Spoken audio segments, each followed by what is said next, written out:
Hello বন্ধুরা, রিমা সুরের চ্যানেলে আপনাদেরকে সবাইকে জানাই সুস্বাগতম। আবার একটা নতুন রেসিপি নিয়ে চলে এলাম আপনাদের কাছে।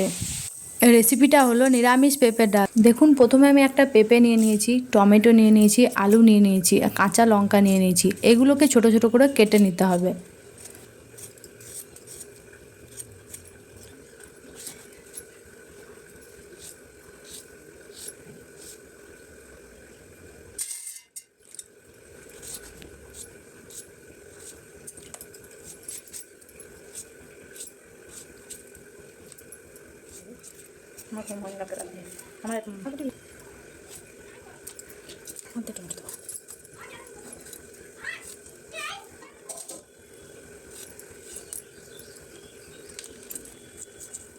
সব কিছু কাটা হয়ে গেলে ভালো করে জলে ধুয়ে তুলে নিতে হবে।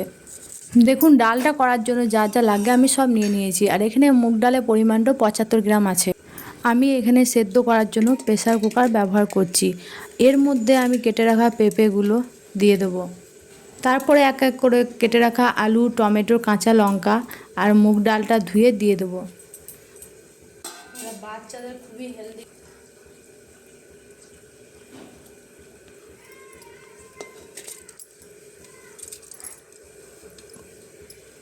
সব কিছু দেওয়া হয়ে গেলে আমি তারপরে দিয়ে দেবো পরিমাণ মতো হলুদ গুঁড়ো, পরিমাণ মতো জিরে গুঁড়ো আর স্বাদ মতো লবণ আর সরিষার তেল দিয়ে দেবো।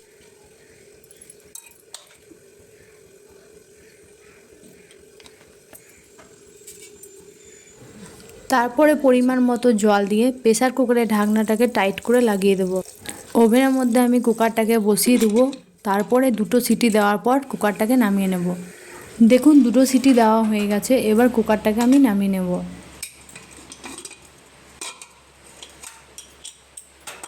দেখুন, আমার পেঁপে ডালটা ভালোভাবে সেদ্ধ হয়ে গেছে। এবার একটা পাত্রের মধ্যে ঢেলে নেব।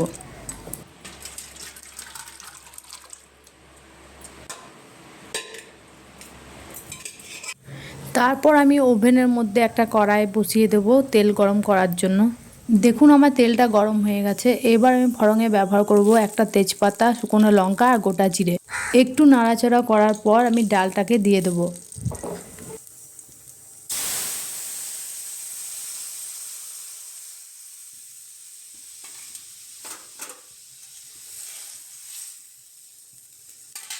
ডালটা দেওয়া হয়ে গেলে স্বাদ অনুযায়ী একটু চিনি দিয়ে দেব। তারপরে সবজি মশলা দিয়ে ডালটাকে একটু ফুটিয়ে নামিয়ে নেব।